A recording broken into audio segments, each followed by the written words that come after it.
بسم اللہ الرحمن الرحیم۔ السلام علیکم ناظرین، نیوز لاؤنج میں خوش آمدید اور صبح بخیر۔ میں ہوں احتشام الرحمان۔ پروگرام کا آغاز کرتے ہیں کتاب ہدایت سے۔ اللہ کے نام سے جو بے انتہا مہربان رحم فرمانے والا ہے۔ میرا بھروسہ صرف اللہ تعالیٰ پر ہی ہے جو میرا اور تم سب کا پروردگار ہے۔ جتنے بھی پاؤں دھرنے والے ہیں سب کی پیشانی وہی تھامے ہوئے ہے۔ یقیناً میرا رب بالکل صحیح راہ پر ہے۔ پس اگر تم روح گردانی کرو تو کرو، میں تو تمہیں وہ پیغام پہنچا چکا جو دے کر مجھے تمہاری طرف بھیجا گیا تھا۔ میرا رب تمہارے قائم مقام اور لوگوں کو کر دے گا اور تم اس کا کچھ بھی بگاڑ نہ سکو گے۔ یقیناً میرا پروردگار ہر چیز پر نگہبان ہے۔ سورہ ہود کی آیات 56 اور 57 کا ترجمہ آپ کے سامنے پیش کیا گیا۔ اللہ تعالیٰ سے دعا ہے کہ اللہ تعالیٰ ہمیں بھی، مجھے بھی، آپ کو، ہم سب کو صرف اور صرف اللہ تعالیٰ پر ہی بھروسہ کرنے کی توفیق عطا فرمائے۔ قرآن پاک سمجھ کر پڑھیے اور اس پر عمل بھی کیجئے۔ یہ دعا میرے لیے بھی ہے اور آپ سب کے لیے ہے۔ آج کے معزز مہمان پروفیسر سیف الرحمان صاحب اور جناب محترم ابصار عبدالعلی صاحب تشریف فرمائے۔ سر اب دونوں کو میں خوش آمدید کہتا ہوں اور آپ دونوں کی اجازت سے بڑھتے ہیں آج کے نوائے وقت ٹوڈے کی جانب۔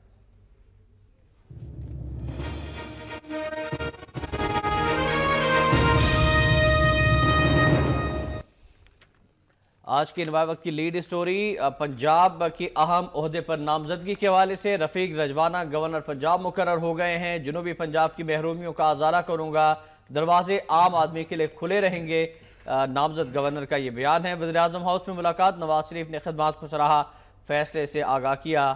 نامزدگی خوش آئند ہے، ارکان پارلیمنٹ کی بھی مبارکباد، گورنر بننا اعزاز کی بات ہے۔ رفیق رجوانہ ملتان میں جشن، وزیراعظم نے دہشت گردی کے خاتمے، توانائی بحران سے نمٹنے میں مدبرانہ کردار ادا کیا۔ وزیر اعلیٰ کی معاونت کر کے عوام کی خدمت کا موقع ملے گا۔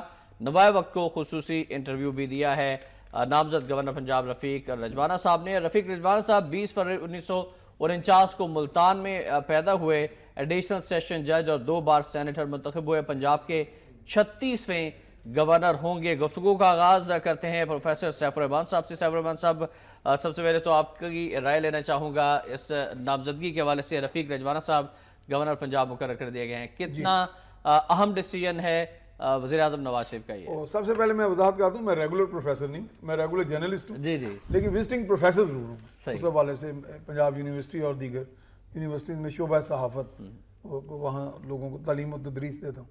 اچھا، آپ کا یہ جو سوال ہے رفیق رجوانہ صاحب کے حوالے سے، دیکھیں ویسے تو یہ ایک علامتی عہدہ ہے، آئینی عہدہ ہے جس میں کوئی اختیارات اتنے زیادہ نہیں ہیں، لیکن چونکہ علامتی عہدے بھی بڑے معنی رکھتے ہیں۔ کوئی بہت بڑا کوئی بحران آ جائے، آئینی بحران آ جاتا ہے ملک میں، توازن قائم کرنے کی ضرورت پڑتی ہے، تو پھر اس وقت جو ہے گورنر وفاق کا نمائندہ ہونے کے ناطے وہ بہت سے اختیارات کا حامل ہو جاتا ہے۔ کافی حد تک ان کے پاس آئینی اختیارات ہیں، سیکشن آرٹیکل 104 کے تحت بھی اور دیگر۔ لیکن یہ وقت کے ساتھ ساتھ چونکہ پارلیمانی جمہوریت ہماری بہت مضبوط ہوئی، اس کے بعد جو صوبے کا چیف ایگزیکٹو ہے وہ زیادہ بااختیار ہے۔ ہاں، ہمارے ہاں پنجاب اور پنجاب کے علاوہ دیگر 3 صوبوں میں دیکھا جائے تو سندھ میں اس وقت رولز آف بزنس کو تھوڑا سا اس طرح ترمیم کی گئی ہے کہ وہاں کے گورنر جو ہیں شرط العباد، وہ ایک طاقتور گورنر ہے، یعنی بھلے وہ کو غیر رسمی انداز میں ہی کہہ لیں آپ، یعنی ان کے پاس غیر رسمی طاقت بھی ہے اور رسمی طاقت بھی ہے۔ اچھا، ہمارے ہاں ان کے پاس جو اختیارات ہیں وہ کچھ غیر رسمی انداز میں یہ کام کریں گے، اور اس لیے یہ ایک اندیہ بھی دیا گیا ہے اس ساری خبروں میں، جیسے آپ نے پڑھ کے سنائی کہ اگر وزیر اعلیٰ شہباز شریف کی معاونت یا تعاون حاصل رہا تو پھر یہ زیادہ کارکردگی اچھی دکھا سکتے ہیں۔ یہ ایک ایسی صورتحال ہے جو میں ساری بیان اس لیے کر رہا ہوں کہ جو بھی اس وقت سامنے ہمارے ہے ساری چیز وہ میں آپ کو سامنے جنوبی پنجاب سے ان کا تعلق ہے، جنوبی پنجاب کے حوالے سے میں پنجاب کی محرومیوں کا ازالہ کرنے کا انہوں نے بیان دیا ہے۔ ہاں، اس میں یہ ہے کہ دیکھیں اب چودھری سرور صاحب جو تھے وہ ٹوبا ٹیک سنگھ کے تھے، وہ بھی جنوبی پنجاب کے قریبی ادھر کے علاقے آ جاتے ہیں، لیکن انہوں نے زیادہ تر وقت جو ہے وہ برطانیہ میں گزارا، لیکن وہ بھی اپنے طور پہ بہت زیادہ کوشش کرتے رہے، کچھ محکموں کو بلا کے۔ ایک اختیار ہوتا ہے ہمارے ہاں کہ جیسے صوبائی محتسب ہے وہ جواب دہ ہے گورنر کو، صوبائی محتسب ہمارے پہلے بڑے مؤثر تھے، جاوید محمود صاحب، انہوں نے بہت سے فیصلے کیے جو ماضی میں نہیں ہوئے، بڑے غیر روایتی، جس میں انہوں نے باقاعدہ محکموں کو بلا کے پوچھا کہ جی آپ یہ کام کیوں نہیں کر رہے، لوگوں کو ریلیف کیوں نہیں دے رہے، اور بڑے مؤثر اور بڑی سپیڈ کے ساتھ، اور ان کے جو فیصلے ہوتے تھے اس کی اپیل جو تھی وہ لائی کرتی تھی گورنر کے پاس، اس میں گورنر اپنا کافی کام کرتے رہے۔ لیکن یہاں پہ بھی کچھ ہمارے ہاں مرکزیت زیادہ ہے، جو چیف ایگزیکٹو ہیں وہ کچھ زیادہ اعتماد نہیں کرتے ہمارے پنجاب کے چیف ایگزیکٹو. ابصار صاحب سے جاننا چاہوں گا. ابصار صاحب آپ ایگری کریں گے سیف الرحمان صاحب کی اس بات سے کہ اختیارات کے حوالے سے جو ہے وہ پہلے بھی ہم نے دیکھا چودھری محمد سرور صاحب نے جو شکایات کی کہ ان کے ہاتھ پاؤں باندھے ہوئے تھے اور ان کو جانا پڑتا تھا حمزہ شہباز شریف صاحب کے پاس یا وزیر اعلیٰ پنجاب شہباز شریف صاحب کے پاس, ان کی اپروول سے پھر کچھ ڈیسیژن لینا پڑتے تھے. تو نئے گورنر رفیق رجوانہ صاحب جو ہیں انہوں نے بھی یہ سٹیٹمنٹ دیا ہے کہ خوشائند ہے اور میں جنوبی پنجاب کی محرومیوں کا ازالہ کروں گا, لیکن آپ سمجھتے ہیں کہ وہ با اختیار بھی ثابت ہوں گے؟ دیکھیں ایک کچھار میں دو شیر رہ نہیں سکتے, ٹھیک ہے نا, پہلے ہی دو شیر رہ رہے ہیں. تو اب سوال یہ ہوتا ہے کہ انتظامی اختیارات ایگزیکٹو پاور جسے ہم کہتے ہیں وہ تو چیف منسٹر کے پاس ہے, اور اس کی توقع اگر کوئی گورنر کرتا ہے تو یہ تجاوز کرتا ہے اپنی سوچ میں بھی اپنے عمل میں بھی. کوئی کانسٹیٹیوشنل ہے, وہ فیڈرل گورنمنٹ کا عہدیدار ہے اور ان کا نمائندہ ہے اور اس صوبے میں دیکھ بھال کرتا ہے اور ان کو جواب دہ ہے. دوسری بات یہ ہے کہ جس کا آپ نے تذکرہ کر دیا کہ رجوانہ صاحب کو گورنر مقرر کرنے میں سب سے جو پلس پوائنٹ ہے ان کا جنوبی پنجاب سے ہونا, اور جنوبی پنجاب سے جو محرومیاں ہیں ان کو اپوزیشن ان محرومیوں سے زیادہ اٹھا کر حکومت کے خلاف استعمال کر رہی ہے.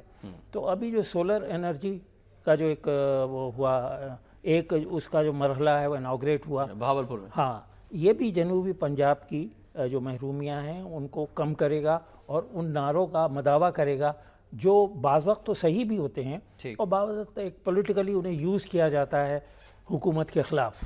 تو یہ دو باتیں. تیسری بات ایک ہے کہ گورنر اپنے کو مصروف رکھ سکتا ہے سوشل ورک میں, جیسے کہ آپ یہ دیکھیں کہ وہ آرمی کے گورنر تھے مقبول صاحب, خالد مقبول صاحب, پرویز مشرف صاحب کے دور, جی ہاں, لیکن انہوں نے ایک مثالی گورنر کا کام کیا, بہت ایکٹیو تھے اور سوشل سروسز سوشل ایشوز کو اٹینڈ کرتے تھے اور بہت اچھی طریقے سے. مطلب جس طرح اجتماعی شادیوں کا مسئلہ ہے یا ایسی بہت سی باتیں ہیں, ایجوکیشن کے مسئلے پر ہے, تو وہاں توقع گورنر کو کبھی یہ کرنی ہی نہیں چاہیے کہ مجھے ایگزیکٹو پاورز ملیں اور میں ایک متبادل اور ایک پیرلل ایک انتظامیہ وہاں پر کروں. جو اختیارات ہیں کانسٹیٹیوشن میں اس کے مطابق کرے اور اپنے کو فیڈرل گورنمنٹ کا نمائندہ ٹریٹ کرے. رائٹ, سیف الرحمان صاحب سے بھی اس پر بات ہوگی, مزید بھی گفتگو کریں گے, لیکن مجھے کہا گیا کہ بریک پر ہمیں جانا ہے. بریک سے واپس آتے ہیں تو گفتگو کو آگے بڑھائیں گے, ہمارے ساتھ رہیے گا.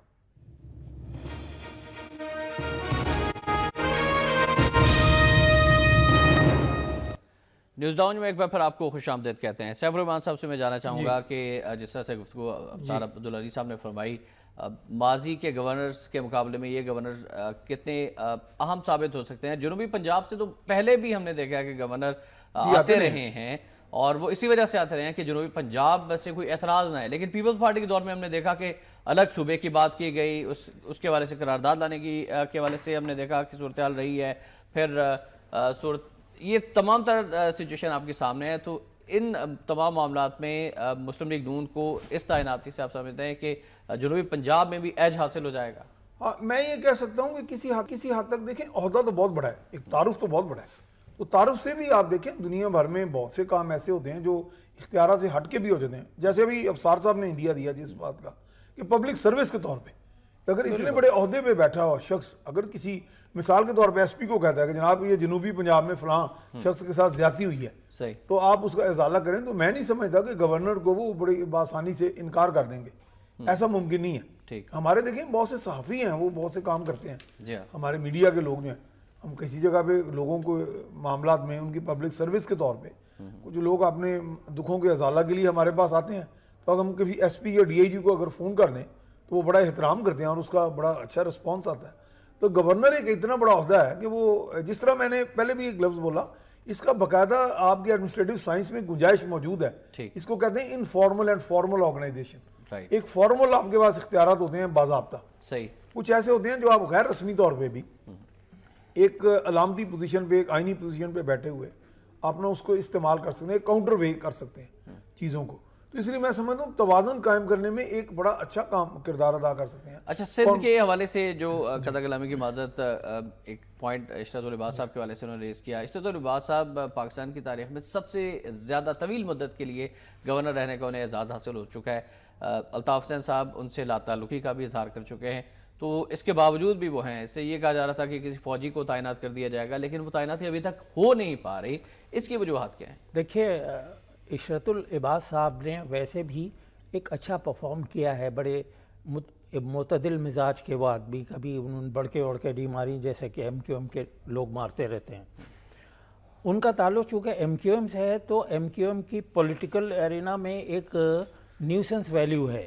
ٹھیک، اس نیوسنس ویلیو کو کی ریپریزنٹیشن ان کے یہاں ہوتی، اس حوالے سے انہیں کچھ اختیارات حاصل ہیں اور پیپل پارٹی نے اسے کمپرومائز کیا ہے. ٹھیک ہے، اب بھی آپ دیکھ لیں کہ پیپل پارٹی پھر چاہتی ہے کہ وہ حکومت میں آ جائیں. تو لیکن یہ کہ عشرت العباد صاحب کا پرفارمنس برا نہیں رہا، 11 سال جو انہوں نے ایگزسٹ کیا اور آئندہ بھی. تو میں سمجھتا ہوں کہ نیوسنس ویلیو الگ ہے، لیکن بعض جگہ نیوسنس ویلیو پازیٹیو معنوں میں بھی استعمال ہوتی ہے. ٹھیک ہے، اگر آپ کوئی کام کروانا چاہتے ہیں، کوئی ایک اجتماعی فائدہ حاصل کرنا چاہتے ہیں، مطلب آپ کا کہنے کا مطلب یہ ہے کہ اچھا کام ہونا چاہیے صاحب، چاہے شخصیت کا تعلق کسی بھی سیاسی جماعت سے ہو، وہ ڈیسنٹ ہو اور عوام کی بہتری کے کام کرے تو وہ پرولونگ کر سکتے ہیں. کوئی بھی شخص جو ہے وہ کنٹریبیوٹ کر سکتا ہے، ملک کی خدمت کر سکتا ہے کوئی. اور پھر گورنر ایک اتنا بڑا عہدہ ہے، اس عہدے کی ایک پہچان ہے، ایک تعارف ہے، ایک رسپیکٹ ہے. ٹھیک، اور وہ اس میں توازن قائم کرنے میں جو ہے جنوبی پنجاب کے لوگوں کی دیکھیں، میں نے کئی گورنر ہاؤس میں کانفرنسز جو ہیں وہ اٹینڈ کی ہیں، اور ایک اقوام متحدہ کے انوائے آئے، وہ یہاں پہ وزیر اعلیٰ کو ملنے آئے میرے توسط سے، اور انہوں نے پھر گورنر پنجاب سے بھی رابطہ کیا. تو ان دنوں چودھری سرور صاحب تھے. تو گورنر کے ہاں جب آپ کے اس طرح کے وفود آتے ہیں، ڈیلیگیشنز آتے ہیں، کانفرنسز کا انعقاد ہوتا ہے، ان میں بہت سے سفارشات مرتب ہوتی ہیں. وہ سفارشات بعد میں جا کے استعمال ہوتی ہیں آپ کے انتظامی معاملات. بالکل ٹھیک ہے. اچھا قدر آپ کی معذرت، ہمارے ساتھ کالر ہیں خواجہ انجم صاحب ہیں، کافی دیر سے لائن پہ. السلام علیکم جی خواجہ صاحب. السلام علیکم جی. وعلیکم السلام. بہاولپور کے سولر انرجی کی بات ہو رہی تھی، کیا قوم جانتی ہے کہ یہ پر یونٹ 30 روپے پڑے گا؟ دوسری بات میں کہتا ہوں، امریکہ کے اندر صدارتی نظام ہے، برطانیہ کے اندر وزیر اعظم ہے، لیکن کاسہ گدائی لیے پاکستان کے پاس 2 عہدے ہیں. آپ کے گورنر کا اس سے زیادہ کوئی عہدہ نہیں ہے کہ وہ سینکڑوں کنال کے گھر میں رہے، کروڑوں روپے بھوکی ننگی قوم کے پیسے اپنے تصرف میں لائے، اور کہا گیا کہ یہ علامتی ہے، اس کو ختم ہونا چاہیے. تیسری بات میں کہتا ہوں کہ 45 ارب جن لوگوں نے قوم کی خدمت کی ہے، پنشنر، ان کے لیے پیسے نہیں ہیں. ہائی کورٹ میں کہا گیا کہ ہم 3 ارب روپیہ سالانہ دیں گے تاکہ بہت سے پنشنر بیچارے مر جائیں، اور آپ کے پاس 200 ارب روپیہ سڑکیں بنانے اور میٹرو بس بنانے کے لیے. تعلیم کیوں نہیں آپ عام کرتے؟ جی خواجہ صاحب، ابھی ہم اس پر بات کرتے ہیں. اللہ تعالیٰ آپ کو صحت بھی دے. اور ہمارے ساتھ تنویر صاحب ہیں فیصل آباد سے. السلام علیکم تنویر صاحب. وعلیکم السلام. احتشام بھائی، موضوع سے ہٹ کر سیف الرحمان صاحب آپ کے دوسرے مہمان سے کہنا ہے پنجاب حکومت کا تھوڑا سا غور اس طرف بھی کروا دیں. کل میں لاہور ایئرپورٹ میں تھا، وہاں پر اندر صرف ایک آدمی کو جانے دیتے ہیں. سیف صاحب آپ کے مہمان، یہ تو صحافی لوگ ہیں، جس طرح مرضی چلے جائیں. باہر جو اتنے لوگ ہیں، بچے ہیں، عورتیں ہیں، ان کو مجھے یہ بتا دیں پنجاب حکومت کی کارکردگی ہے یا وفاقی کی، کہیں سے پانی کوئی قریب و دوار سے یہ لے کر دکھا دیں مجھے. جن عورتوں کے بچے بلکتے ہیں، روتے ہیں، کھانے والی چیز کوئی نہیں ہے ادھر. دور دور تک ایسے جیسے صحرا میں پھر رہے ہیں. یہ پنجاب حکومت دور دور تک سولر لگا رہی ہے، دامن سکول بنا رہی ہے، اور بابا وہاں پہ پانی دے رہے ہیں ایسے آتے جیسے جہنم میں آ گئے ہیں. یہ آپ سیف صاحب جائیں ذرا دیکھیں تو وہاں پہ کیا حال ہو رہا ہے. چلیں ابھی ہم اس سے ڈسکس کرتے ہیں سیف صاحب سے بھی. اور سیف صاحب سے سوال کیا تو سیف صاحب پہلے اسی کا جواب. جی ہم پہلے تنویر صاحب کے سوال کا جواب دیں. میں بھی وہ کچھ بات صحیح بھی کہہ رہے ہیں، لوگوں کے شکوے شکایت جائز بھی ہیں. کچھ اصل میں ہمارے ہاں بات انتظامی ہے کہ حکومت سے مراد لوگ یہ لیتے ہیں صرف وزیر اعظم یا وزیر اعلیٰ. حکومت ایک ڈھانچے کا نام ہے. صحیح. وہ ڈھانچے میں کچھ ہمارے ہاں تساہل کا شکار ہیں لوگ. مثلا اگر حکومت نے ایک نظام وضع کر کے دے دیا تو حکومت کا ہرگز یہ مقصد نہیں کہ اگر کوئی صاحب آتے ہیں بچوں کے ساتھ ایئرپورٹ پہ تو ان کو پانی نہ میسر آئے. اب سیکیورٹی کے نام پہ وہ جو وہاں پہ تعینات ہیں افسران، وہ اگر کہہ رہتے ہیں کہ جناب دور دور تک کوئی دکان نہ کھولی جائے، پانی کا انتظام نہ کیا جائے، تو میں نہیں یہ سمجھتا کہ حکومت کے ڈھانچے میں یہ کوئی حکومت کو اوپر کی طرف سے کوئی احکامات ہیں. ابھی ہمیں پرسوں ترسوں میں بھی ایک اسپیشل چارٹرڈ پلین میں کچھ ہمارے صحافی اور بہت سے منسٹرز اور دیگر لوگ، چیمبر آف کامرس کے صدر، چیمبر آف کامرس کے ایک ایگزیکٹو کمیٹی کے عبدالباسط صاحب، ہم سب لوگ گئے تھے بہاولپور. وزیر اعظم کا یہ جو افتتاح تھا انہوں نے ان کے ہاتھوں. تو یہ ہم نے دیکھا کہ چلیں ہمارے ساتھ تو کوئی انتظامات اور طرح کے تھے، ایک VIP پروٹوکول بھی تھا، لیکن لوگوں کو مشکلات بھی ہیں، اور کچھ ایسے بھی ہے کہ سیکورٹی والے بھی یہ بہانہ ایک بنا لیتے ہیں، یا کم سے کم ایک عذر ان کے پاس ہے کہ جی ایک صاحب جاتے ہیں یا آتے ہیں، ان کو یا ریسیو کرنے یا چھوڑنے 50 بندے اور آ جاتے ہیں، اور وہ کہتے ہیں جی ہمیں یہ فرق کرنا مشکل ہو جاتا ہے کہ کون سے صاحب جو ہیں سیکورٹی رسک ہیں اور کون سے نہیں ہیں۔ بالکل صحیح، وہ سیکورٹی تھریٹس بھی ہیں نا، اس وجہ سے سیکورٹی تھریٹس بھی ہیں، تو اس لیے معاملہ تھوڑے گڑبڑ ہوئے ہیں۔ افسر صاحب کچھ کہنا چاہ رہے ہیں؟ اچھا، یہ دو باتیں، ایک پہلے خواجہ انجم صاحب کی بات میں کہوں گا، وہ صحیح کہہ رہے ہیں کہ جو پینشنرز ہیں ان کے بارے میں حکومت پنجاب کا رویہ ہمدردانہ نہیں ہے۔ جب ایک شخص پینشن پہ جاتا ہے تو 15 سال کے بعد اس کی پینشن جو ہوتی ہے وہ ڈبل ہو جاتی ہے، ٹھیک، اور اس 15 سال میں جو اس کا کمیوٹیشن اماؤنٹ ہوتا ہے اس پر جو انکریمنٹ ملتا رہتا ہے عام آدمیوں کو، اب جو پینشنرز ہیں ان کی ڈیمانڈ یہ ہے کہ وہ بھی ہمیں دیا جائے، تو پنجاب حکومت ایسا نہیں کر رہی، جبکہ سپریم کورٹ نے فیصلہ بھی دے دیا ہے۔ تو خواجہ انجم صاحب کا یہ کہنا صحیح ہے، اور حکومت کو چاہیے کہ پینشنرز کو وہ تمام انکریمنٹس بھی دے جو ان کا حق ہے، اور پینشن بھی ڈبل کرے جو رولز کے مطابق ان کا حق ہے۔ اچھا، شمسی توانائی کے حوالے سے بھی انہوں نے ذکر کیا کہ اس سے کتنا بینیفٹ ہو سکتا ہے اور کس طرح سے فائدہ اٹھا سکتے ہیں۔ جنوبی پنجاب کی اگر ہم بات کریں، وہاں پہ کیا کیا مسائل ہیں اور کس طرح سے جنوبی پنجاب کے عوام کی بہتری کے لیے گورنر کام کر سکتے ہیں؟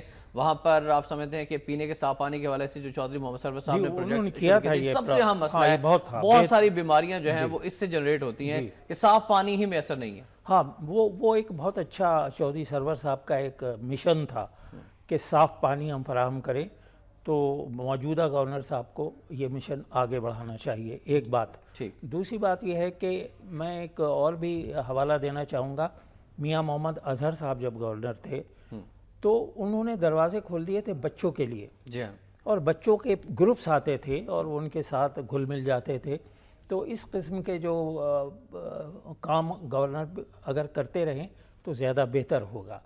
اور یہ جو سولر انرجی کا ہے، دیکھیے سولر انرجی میں دھوپ کی تو کوئی قیمت نہیں دینی، اللہ کی طرف سے فری ہے، اس کے بنانے پر جو اور اس کا انفراسٹرکچر کریٹ کرنے میں جو کاسٹ آتی ہے اسے کرنا پڑے گا۔ اب اس پہ کتنی کاسٹ آئے گی ایک ٹیکنیکل سا مسئلہ ہے، یہ حکومت کو یا ان کے ترجمان کو آ کر ٹی وی پر میڈیا پر بتانا چاہیے لوگوں کو کہ یہ کاسٹ ہوگی، لیکن جو بھی آ رہی ابھی تو اسے قبول کریں، پھر اس کے بعد ہماری چوائس ہوگی کہ ہم حکومت پر زور دیتے ہیں۔ اس پہ میں چونکہ موجود تھا، میں اضافہ کرنا چاہوں گا، میں وزیر اعظم اور وزیر اعلیٰ کے ساتھ وہیں پہ موجود تھا بہاولپور میں، تو وہاں پہ انہوں نے یہ بات کی تھی، انہوں نے وضاحت کی اس بات کی کہ شہباز شریف صاحب نے بھی اور نواز شریف صاحب نے بھی کہ بجلی کا آنا جو ہے، بجلی کی کمی جو ہے، اس کو بحران کو کم کرنا جو ہے وہ زیادہ امپورٹنٹ ہے۔ بالکل، وہ کہتے ہیں کہ مثال کے طور پہ صنعت جو ہے، صنعت کار جو ہے اس کی لاگت کو پھر وہ پورا کر سکتا ہے اگر اس کی صنعت چلے گی، اگر اس کے پاس توانائی نہیں ہوگی تو صنعت نہیں چلے گی۔ اس لیے وہ کہتے ہیں کہ قیمت کا انہوں نے یہ کہا کہ ضرور تھوڑی زیادہ ہوگی، لیکن 30 روپے پہ مجھے بھی ڈاؤٹ ہے، 30 روپے نہیں ہے، کیونکہ ابھی وزیر اعظم صاحب نے اسی دن اعلان کیا ہے کہ میڈیا والوں سے انہوں نے بلکہ اعتراض کیا بلکہ ہمارے ساتھ کہ جی آپ دیکھیں 5 روپے 90 پیسے ہم نے کم کیا، لیکن کسی بھی اخبار نے کسی بھی چینل نے تعریف نہیں کرتا، تو یہ کم سے کم یہ دیکھیں گے، یہ ایک ایسے حقائق ہے، انہوں نے کہا جی یہ بالکل پر یونٹ آپ کیلکولیٹ کر لیں کہ پچھلے یہ 3-4-5 ماہ میں 5 روپے سے زیادہ پر یونٹ کمی ہم نے لائے ہیں، اس میں اس کا ذکر نہیں۔ ایک اور بات وہاں پہ جو اعلان کیا گیا، اور یہ انہوں نے اعداد و شمار سامنے رکھ کے بات کی کہ جی 3000 افراد کو یہاں پہ روزگار ملے گا، وہ زیادہ تر جو کہ جنوبی پنجاب سے ہوں گے، تو ایک بہت بڑا تھا وہ، میں نے پینلز کا دیکھا سلسلہ، ایک بہت بڑا ڈھانچہ ہے، بہت بڑا سٹرکچر ہے، تو یہ ہے کہ کام جو ہے وہ بھی کرتے جائیں، لیکن ترجیحات بھی جس طرح لوگ پوائنٹ آؤٹ کرتے ہیں اس کو دیکھا جائے۔ چین کے ساتھ جو ہمارے مختلف پروجیکٹ سائن ہوئے ہیں اس پہ شمسی توانائی اور دیگر پروجیکٹس بھی شامل ہیں، کچھ اس حوالے سے بھی بتائیے گا کہ آف دی ریکارڈ بھی مختلف گفتگو ہوتی ہے اس سے تقریب کے علاوہ بھی،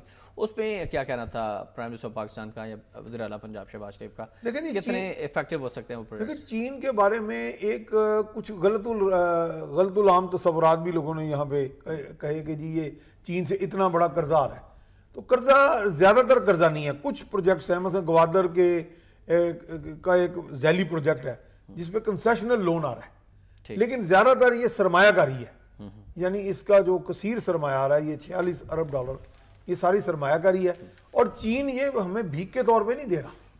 چین نے اس میں ہمارے ساتھ دوستی اور خلوص کا رشتہ نبھایا, اس میں کوئی شک نہیں, لیکن پاکستان نے کوالیفائی کیا اس کے لیے.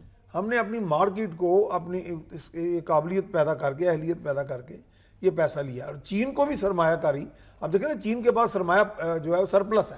ٹھیک, چین کو سرمایہ کاری کے لیے ایک اچھی مارکیٹ چاہیے تھی. پاکستان نے اپنی اس مارکیٹ کو اس اہل بنایا اور یہ سرمایہ کاری کی, لیکن اس کی دوستی اور خلوص اپنی جگہ. ابصار صاحب ایک سوال اس کے بعد پھر گفتگو بڑھاتے ہیں کہ ایک ایسا لگتا ہے کہ پاک چین جو اقتصادی راہداری ہے اس کے روٹ کو لے کر اعتراضات کا ایک سلسلہ شروع کر دیا گیا ہے, اور ایسا لگتا ہے کہ اس کو سبوتاج کرنے کی کوششیں شروع ہو گئی ہیں. اس پر آپ کیا کہیں؟ ہاں, یہ بہت صحیح آپ نے بات کی. ابھی سیف الرحمان صاحب فرما رہے تھے, مسئلہ صرف یہ ہے کہ وہاں سے روزگار بھی مل رہا ہے. جو میڈیا کی طرف سے یا عام آدمی کی طرف سے اس کو ایکنالج نہیں کیا جاتا ان سروسز کو. یہ عجیب ہے کہ ہماری قوم کو سیڈسٹ بنایا جا رہا ہے.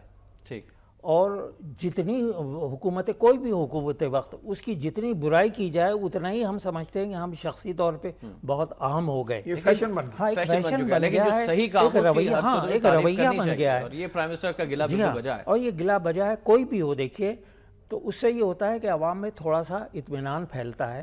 ابھی ایک سروے کیا ہے ایک تھنک ٹینک نے امریکہ کے, تو اس میں انہوں نے کہا ہے کہ سوئٹزرلینڈ کے لوگ سب سے زیادہ خوش ہیں, اچھا مطمئن ہیں. دوسرا نمبر ہے آئس لینڈ کا, تیسرا ہے ڈنمارک کا, اور چوتھا ہے ناروے کا, اور پانچواں ہے اس کا کینیڈا کا, اور ہمارا 81واں نمبر ہے 80 اور 1.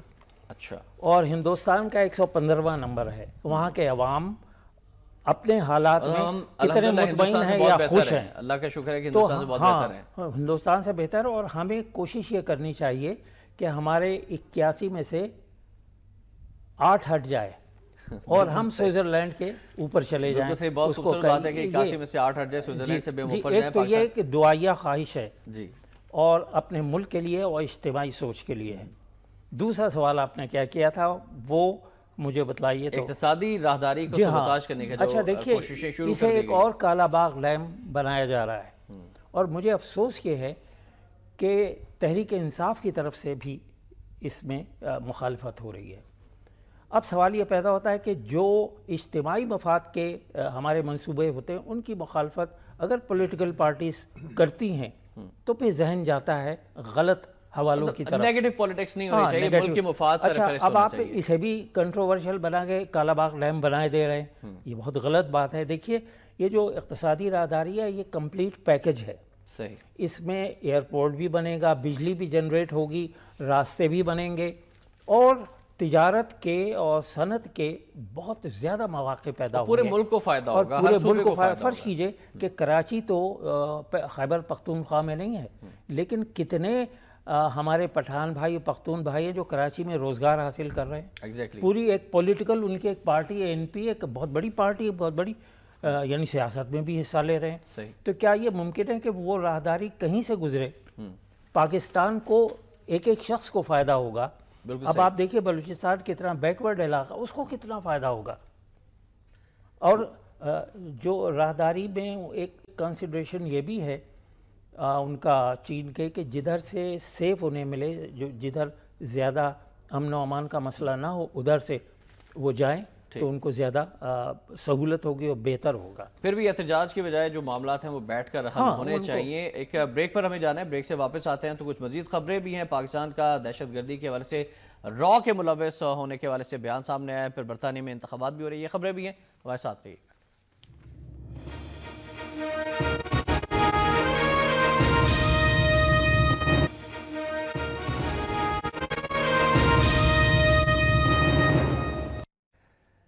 نیوز لاؤنج میں ایک بار پھر آپ کو خوش آمدید کہتے ہیں. ناظرین, ہمارے ساتھ ابصار صاحب اور سیف الرحمان صاحب تشریف فرما ہے. خبر شامل کرنا چاہوں گا, آج کی سپر لیڈ ہے. پاکستان کا بیان ہے کہ دفتر خارجہ کا بیان ہے کہ دہشت گردی میں را کے ملوث ہونے کا معاملہ ہر سطح اٹھایا. بھارت ہمارے داخلی معاملات میں مداخلت سے گریز کرے. سیکرٹری خارجہ سطح کے حالیہ مذاکرات میں بھارت کو فاٹا اور بلوچستان میں مداخلت کے ثبوت فراہم کیے. ذکیر رحمان لکھوی پر اقوام متحدہ کی پابندیوں کے حوالے سے اقدامات کر چکے ہیں. کوئی شخص ذاتی حیثیت میں لڑنے کے لیے یمن یا کسی دوسرے ملک نہیں جا سکتا. پھر برطانوی انتخابات کے حوالے سے خبر ہے کہ برطانوی الیکشن کیمرون کی کنزرویٹو کو لیبر پارٹی پر واضح برتری، ایگزٹ پول اور ایگزٹ پول کے مطابق کنزرویٹو 316 نشستوں کے ساتھ پہلے، لیبر پارٹی 239 کے ساتھ دوسرے نمبر پر، ایس این پی کو 58، لبرل ڈیموکریٹس کی 10 نشستیں ہیں۔ پھر کل ایک اہم تقریب بھی تھی مظفر گڑھ میں، جس سے ویڈیو لنک کے ذریعے ترکی کے صدر نے خطاب کیا، اسپتال کا افتتاح تھا اور اس کا نام بھی طیب اردگان اسپتال تھا۔ شہباز شریف صاحب کا بیان ہے کہ ترک حکومت اور عوام ہمارے ساتھ کھڑے ہیں، پاکستانی قوم دہشت گردی کا بہادری سے مقابلہ کر رہی ہے، کہنا ہے طیب اردگان صاحب کا۔ اور نواز شریف صاحب کا بیان ہے کہ دہشت گردوں اور ان کے سہولتکاروں کے خاتمے تک چین سے نہیں بیٹھیں گے۔ پھر زرداری صاحب بھی افغانستان کے دورے پر ہیں اور انہوں نے افغان صدر اور چیف ایگزیکٹو سے ملاقاتیں کی ہیں، دہشت گردی کے خلاف تعاون پر تبادلہ خیال بھی ہوا ہے۔ دہشت گردی کا جو ابصار صاحب معاملہ ہے اور اس پہ اب بھارت کے ملوث ہونے کے، را کے ملوث ہونے کے حوالے سے ثبوت واضح طور پر پاکستان کے پاس موجود ہیں، اب پاکستان کی طرف سے ان کو شٹ اپ کال بھی دی گئی ہے، کس طرح سے آپ دیکھتے ہیں اس تمام تر صورتحال کو کہ را جو ہے پاکستان کو ڈی اسٹیبلائز کر رہی ہے؟ دہشت گردی سے پہلے اگر آپ اجازت دیں تو زرداری صاحب کے مسئلے پر 2 لفظ عرض کرنا چاہوں گا۔ جب کورٹ نے انہیں بلایا تو انہیں فوڈ پوائزن ہو گیا اور پورا بورڈ دوسری بار ان کی جو طبی جو پڑتال کرنے کے لیے آیا، چیک اپ کرنے کے لیے، اس کے دوسرے ہی دن وہ باہر چلے گئے۔ صحیح، تو یہی معاملہ کچھ پرویز مشرف صاحب نے جو مثال قائم کی ہے اور اس کے خلاف کچھ بھی نہیں ہو سکا، تو اب لوگوں کی ہمت بھی ہے اور حوصلہ بھی ہے کہ وہ وہی غلط باتیں کریں جو اس سے پہلے ہو چکے ہیں۔ یہ زرداری صاحب کے بارے میں عرض کرنا چاہتا ہوں کہ ملک سے باہر جانے میں بیمار نہیں ہوتے، ملک کے ایک شہر سے دوسرے شہر جانے میں ان کو بیماری ہو جاتی ہے۔ اس پر مزید بھی آگے بڑھیں گے، لیکن جو دہشت گردی کا جو معاملہ ہے اور جس میں را کی انوالومنٹ ہے، اب جو را انوالو ہے اب سے نہیں ہے، شروع سے ہے۔ سوال یہ پیدا ہوتا ہے کہ ہر 2 مہینے 3 مہینے کے بعد ایک شدت سے ہمیں بیان دے دینے کے علاوہ ہم کچھ نہیں کرتے، اسے ہائی لیول پر اٹھائیں۔ اقوام متحدہ کس لیے ہے؟ اقوام متحدہ کے جو رولز ہیں ان میں تو یہ ہے کہ کوئی ملک کسی دوسرے ملک کے اندرونی معاملات میں مداخلت نہیں کرے گا، اور ایسے معاملات جس کا نتیجہ جنگ یا اس ملک کے عوام کے خلاف جائے، ان کی خوشحالی کے خلاف جائے۔ تو را کا جتنا بھی مسئلہ ہے وہ سب ہمارے عوام کی، اگر آپ حکومتوں کو چھوڑ دیں، حکومتیں تو آتی رہتی ہیں، لیکن ان حکومتوں کے بینیفیشریز یعنی عوام، اگر آپ ان کے لیے کوئی ایسی پریشانیاں پیدا کرتے ہیں تو یہ اس کو اقوام متحدہ کے لیول پر ہماری حکومت کو صرف کشمیر نہیں بلکہ اور بھی یہ بھی مسئلہ۔ صحیح، سیف الرحمان صاحب ایک اور خبر بھی ہے کہ را کے دہشت گرد لاہور سمیت دوسرے اہم شہروں میں پوری طرح سرگرم ہو گئے ہیں۔ خبر ہے کہ لاہور کے علاوہ قصور، اوکاڑا، شکرگڑھ، نارنگ، ناروال، گجرات، سیالکوٹ میں ان کے ٹھکانوں کا انکشاف ہوا ہے اور بلوچستان کی علیحدگی پسند تنظیم کے ساتھ مل کر انارکلی میں انہوں نے 2 دھماکے کرائے، را نے کرائے، جماعت الدعوہ کے خالد بشیر کو اغوا کر کے انہوں نے قتل بھی کیا۔ اس طرح کی سرگرمیاں ہیں را کی پاکستان میں۔ میں نے اس پہ کافی حد تک ایکسکلوزیو ایک تحقیق پر مبنی خبریں بھی دی ہیں اپنے اخبار میں۔ اچھا، ابھی حال ہی میں میری خبر شائع ہوا ہے جس میں ایک سابق بھارتی باشندے ہیں جو پاکستان میں مائیگریٹ کر کے آگے تھے، ان کا نام اس وقت میرے ذہن میں نہیں آ رہا، اور عمر نام غالباً میں لگتا ہے یا عاصم کر کے۔ اچھا، تو وہ باقاعدہ را کی جو میں دیکھ رہا ہوں ان کی جو پلاننگ ہے، ان کی جو منصوبہ بندی ہے، اس میں وہ سی آئی اے سے بھی آگے بڑھ گئے ہیں بہت زیادہ، پاکستان کے عدم استحکام کے حوالے سے۔ یعنی وہ ایک طرف طالبان کو سپورٹ کر رہے ہوتے ہیں، ایک طرف طالبان کا ایک متبادل پیدا کر لیتے ہیں، جیسے AQIS ہے، القاعدہ ان انڈین سب کانٹیننٹ۔ صحیح، یعنی یہ ایک ویمن فورس ہے جسے شاہین فورس کا نام دیا گیا، جس کے وہ سربراہ ہیں جن کا میں نے آپ کو بتایا، وہ القاعدہ کے جنوبی ایشیا کے چیپٹر کے سربراہ ہیں، اور وہ ان کو را پوری طرح سپورٹ کر رہی ہے۔ اسی طرح میں نے ایک خبر بریکنگ نیوز دی جس میں یہ تھا کہ ڈاکٹر اللہ نظر، ایک ہمارے بلوچستان لبریشن آرمی یا بلوچستان لبریشن فرنٹ کے، وہ بھی اس وقت بھارت کی اور را کی سرپرستی میں باقاعدہ تربیت بھی لی۔ یہ جو ہمارے تربت میں مزدور شہید ہوئے وہ بھی انہی کا یہ کارنامہ ہے۔ صحیح، یہ ساری انہی کی نیگیٹو سرگرمی ہے۔ تو را اس حد تک پینیٹریٹ کر رہی ہے، لیکن یہ ہے کہ ہماری ایجنسیز پوری طرح چکنا ہے، یعنی یہ یہاں سے وہ کاؤنٹر ایکٹیویٹیز بھی کر رہی ہیں، لیکن یہ ہے کہ اس وقت عوام کو بھی یہ اعتماد میں لینا ضروری تھا، عوام کا اعتماد کہ یہ آپ حوصلہ رکھیں کہ حکومت جو ہے اور آرمڈ فورسز پوری طرح متوجہ ہیں، لیکن آپ لوگ بھی اپنے صفوں میں دیکھیں۔ صحیح، سر ہمارے ساتھ ایک کالر ہیں، سعودی عرب سے ہیں زعیم قریشی صاحب۔ السلام علیکم زعیم صاحب۔ السلام علیکم احتشام بھائی، شاہ صاحب، سیف الرحمان صاحب، پورا مینجمنٹ کو سلام کرتا ہوں۔ میں یہ کہتا ہوں کہ میرے بزرگوں بمبئی کیس انڈیا اقوام متحدہ میں لے جا سکتے ہیں، ہم جماعت سن 84 سے ہمارا یہ نام محلوس ہے پاکستان میں، اور کوئی ہمارا لیڈرشپ، کوئی ہمارا وزیر اعظم، کوئی ہمارے پاس 26 ادارے ہیں، انٹیلیجنس ادارے، کوئی سپورٹ ان کا نہیں ہے، نہ کوئی ان کو سپورٹ دیتا ہے، نہ ہمارے لیڈرشپ ان پہ دھیان دیتا ہے۔ اپنے آپ آج دیکھو خیبر پختونخوا خواتین کو ووٹ سے محروم کر دیا گیا ہے، شاہجہاں صاحب دعوے کرتے ہیں، عمران خان صاحب دعوے کرتے ہیں، مگر ہماری لیڈرشپ کہاں ہے، کہاں چلا گیا ہے؟ رات کو بڑا رات محلوس ہے، گھر گھر میں پہنچ گیا، بالکل صحیح بات ہے، مگر کیوں ہم سوئے ہیں؟ وہ بمبئی کا کیا اقوام متحدہ میں لے جا سکتے ہیں، ہم نہیں لے جا سکتے ہیں جی ہمارا لیڈرشپ۔ بالکل ٹھیک ہے زعیم صاحب، تھینک یو، بہت شکریہ آپ نے سعودی عرب سے کال کی۔ ہم اقوام متحدہ میں اب تک اتنے ثبوت ہیں را کے خلاف بھارت کی پاکستان میں انوالومنٹ، پاکستان کو ڈیسٹیبلائز کرنے کی سازشوں کے حوالے سے، لیکن ابصار صاحب جیسا کہ ہمارے معزز کالر نے سوال کیا کہ کیوں نہیں لے جا رہے اب تک؟ جی زعیم صاحب نے بہت صحیح بات کہی ہے، اور اس سے پہلے بھی میں یہی عرض کر چکا تھا کہ ہم چند مہینوں کے بعد بیانات دے دیتے ہیں کہ بھئی یہ را اس میں ملوث ہے، اور اس طرح شاید ہم اپنی ذمہ داریاں اپنے کندھوں پر ہلکی کرنے کے ان پر الزام ڈال دیتے ہیں، لیکن دراصل وہ جو کچھ کرتے ہیں اس کا الزام ہمارا ہے، ہماری ذمہ داری ہے۔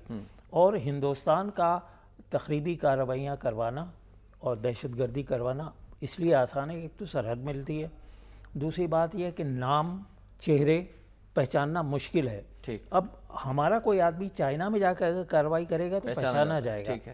ہندوستان اور پاکستان کے چہرے ایک جیسے ہیں، ایک جیسی عادتیں، کھانے پینے تمام سب، اور اسی طرح سے اہم انکشافات بھی ہو رہے ہیں، اور خاص طور سے وہاں کے مسلمانوں کو پھر اگر وہ کسی غیر مسلم کو بھیجتے ہیں تو اس کا مسلمان نام رکھ کے باقاعدہ اس کو جو مسلمانوں کا طرز رہائش ہے اس کی ٹریننگ دیتے ہیں، بول چال میں انشاءاللہ ماشاءاللہ اور قسم اللہ کی قسم کھانے کی وہ تربیت دیتے ہیں، تو اس سے دھوکہ کھا جاتے ہیں۔ سوال یہ پیدا ہوتا ہے کہ آپ نے ہماری انٹیلیجنس ایجنسیوں کی بات کی، میں تھوڑا سا یہاں جرات کروں گا بلکہ جسارت کروں گا کہ انٹیلیجنس کا جو ہماری ٹیکنالوجی اسے اور امپروو کرنا چاہیے، اس میں ریسرچ کا تھوڑا سا ان سے ڈال کے، اور سوال یہ پیدا ہوتا ہے کہ ہمارے یہاں سب کچھ ہو رہا ہے تو نہ حکومت کر رہی ہے کچھ اس کے خلاف، اقوام متحدہ کے دروازے کھٹکھٹانا ہے۔ انٹیلیجنس لیول پر کس طرح سے مقابلہ کر رہے ہیں؟ انٹیلیجنس کا جو ہوتا ہے نا، یہ کاؤنٹر اسپائیوناج ایک باقاعدہ نیٹ ورک ہے، جو ہوتا ہے نا کہ وہ